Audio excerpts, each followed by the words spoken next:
Hi friends, welcome back to Trichy mom channel. இன்றைக்கான video பார்த்தீங்கன்னா ரொம்ப சர்ப்ரைஸாக நம்மளுடைய சப்ஸ்கிரைபர் நம்மளை பார்க்க வந்திருக்காங்க. ஸோ அது மட்டும் இல்லாமல் நம்ம சோப் மேக்கிங் கிளாஸ் கற்றுருந்தாங்க. ஸோ ப்ராடக்ட் எல்லாமே டைரெக்டாக பர்ச்சேஸ் பண்ணுறேன் அப்படின்னு வந்திருந்தாங்க. நம்ம சொல்லியிருந்தோம் இனிமேல் எல்லா ப்ராடக்ட்டுமே நம்மக்கிட்டே கிடைக்குதுன்னு சொன்னதுனால அவங்க நம்மள்ட்ட எல்லா ப்ராடக்ட்டுமே பர்ச்சேஸ் பண்ணியிருக்காங்க. அது மட்டும் இல்லை, அவங்களுமே உங்களோட பிஸ்னஸை டெவலப் பண்ணுறதுக்காக ஒரு கிராமத்தில் நடத்துக்கக்கூடிய எக்ஸிபிஷனுக்காக நிறைய ப்ராடக்ட் பர்ச்சேஸ் பண்ணியிருக்காங்க. ஸோ செய்ய முடியல, ஸ்டார்ட் பண்ண போகிறவங்கிறவங்க தாராளமாக ஸ்டார்ட் பண்ணுங்கள். ஸோ பார்க்கலாங்களா, அவங்களோட ஃபீட்பேக் கேட்கலாம். ஸோ சொல்லுங்கள், உங்கள் பேர் சொல்லுங்கள் ஃபஸ்ட்டு. அவங்களும் ஒரு யூடியூப் சேனல் வச்சுருக்கீங்களா? யூடியூப் சேனல் வச்சுருக்காங்க. அப்புறம் ஸ்க்ரீன் அதுன்னு ஷேர் ஷாட்லேயும் நிறையா சாரீஸ் பிஸ்னஸ் பண்ணிகிட்ருக்காங்க. ஸோ அவங்களுக்குமே சப்போர்ட் பண்ணுங்கள்.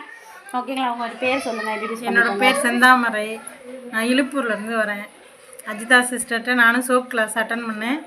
இன்றைக்கி எல்லா பொருளுமே நேரடியாக பர்ச்சேஸ் பண்ணிட்டு போகலான்னு சொல்லிட்டு வந்தேன். பட் இவங்க சோப்லாம் செய்ய ஆரம்பிச்சிட்டாங்க, சேல்ஸ் பண்ணவும் ஆரம்பிச்சிட்டாங்க. நம்ம இப்போ கொடுக்க ஆரம்பிச்சிட்டோங்கிறனால வாங்குறதுக்காக வந்திருக்காங்க. அவங்க சாம்பிள் சோப் கூட நான் ரொம்ப நல்லா இருந்துச்சு. ஸோ இவங்க ஊர் சைடு இருக்கீங்கன்னா கண்டிப்பாக